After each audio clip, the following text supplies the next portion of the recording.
Hi, I am June Alexander. I live in Australia and I am speaking in support of the wonderful work that F.E.A.S.T is doing to help especially parents and other caregivers of people with eating disorders throughout the world.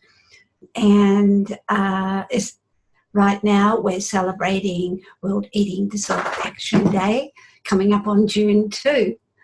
And I am speaking for the theme this year, which is why we can't afford to wait. When it comes to eating disorders, we simply cannot afford to wait.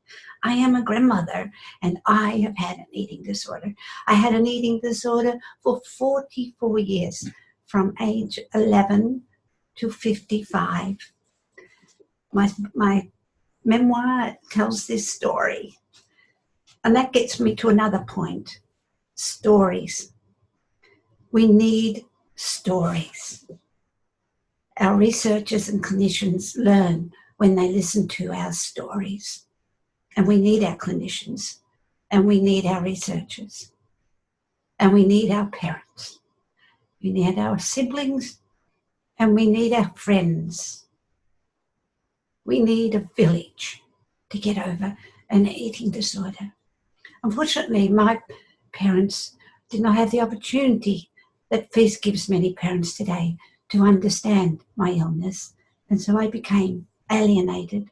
But in recovery, I created another family, and that is the family in the field of eating disorders.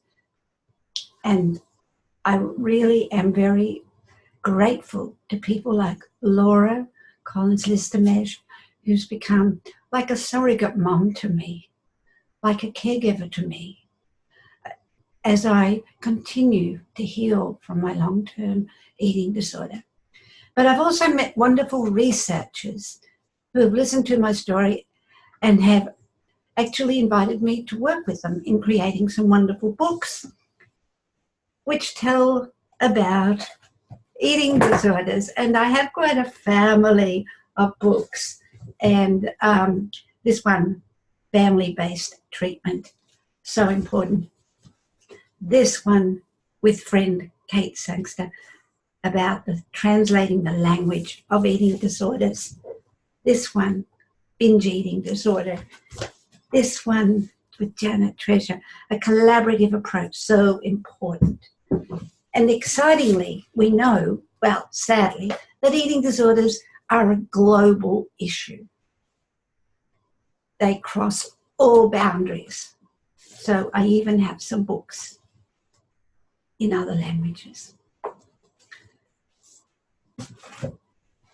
And for as long as I live, I will be passionate about helping, doing whatever I can to help us find the clues as to what causes an eating disorder and then how to treat it.